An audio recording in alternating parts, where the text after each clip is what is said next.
जय हिंद साथी। मिल्कीपुर विधानसभा उपचुनाव समाजवादी पार्टी हारकर भी चुनाव जीत गई है।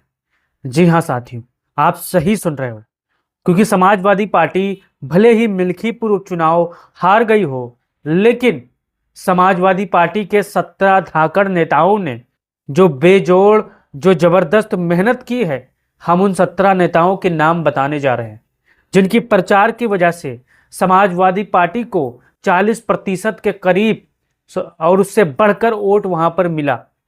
अब चाहे बेईमानी कराकर ही वोट दिया गया हो, चाहे समाजवादी पार्टी का वोट काटा गया हो, लेकिन एक चीज तो साफ है, आंकड़ों में समाजवादी पार्टी आज भी जीत रही है। चलिए जान लेते हैं। ये तस्वीर आप देख सकते हैं, उन 17 नेताओं की तस्वीर है जो मिल्कीपुर उपचुनाव में जबरदस्त मेहनत किए थे। भारतीय जनता पार्टी भले ही प्रमाण पत्र पा गई हो, लेकिन आज भी मिल्कीपुर के लोगों से आप जाकर सवाल करोगे, उन लोगों से आप सवाल करोगे तो आपको यही जवाब मिलेगा कि भारतीय जनता पार्टी ने डीएम, एसपी और तमाम उन अधिकारियों की मदद से चुनाव जीता है।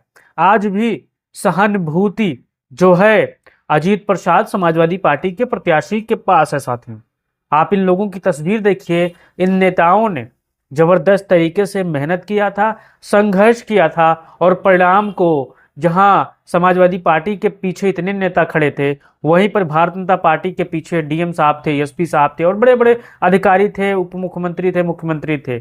समाजवादी पार्टी का हारकर भी पल्ला भारी है। चलिए जान लेते हैं उन नेताओं के बारे में, धाकड़ नेताओं के बारे में, जिन्होंने मिल्कीपुर उपचुनाव की कमान की जिम्मेदारी संभाली थी और परिणाम सपा के पक्ष में नहीं आया, लेकिन मायूस नहीं है।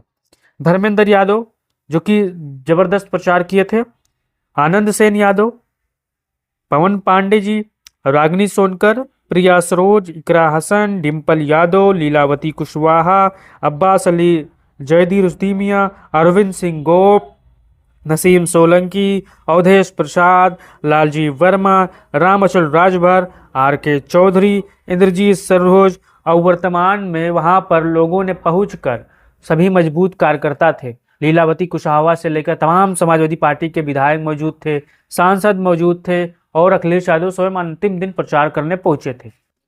अब मुख्यमंत्री का दौरा था वहां पर, मुख्यमंत्री लगातार 9 बार आ चुके थे।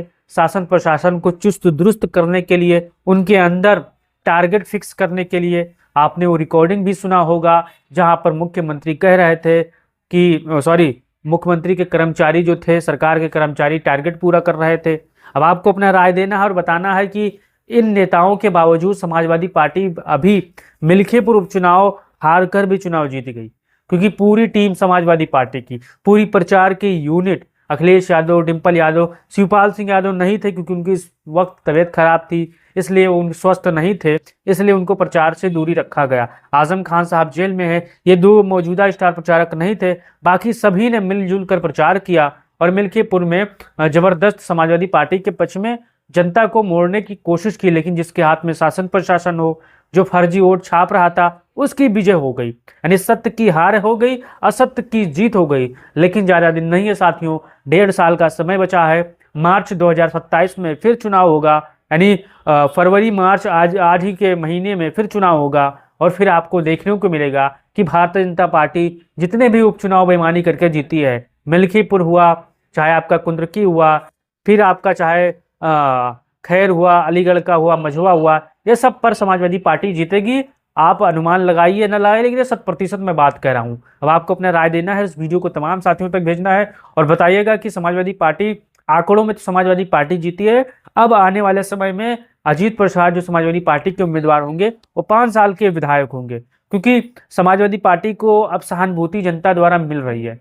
चुनाव आयोग की क्या कार्यशैली है आप सभी जानते हो, चुनाव आयोग मर चुका है, अखिलेश यादव पहले घोषित कर चुके हैं, अब उसकी तरह ही होना बाकी है। अगर आप भी उसकी तरह ही में शामिल होना चाहते हैं तो अपना राय दीजिए और श्रद्धांजलि भी दे सकते हैं कमेंट बॉक्स में आकर चुनाव आयोग की। जय हिंद, जय भारत, जय समाजवादी।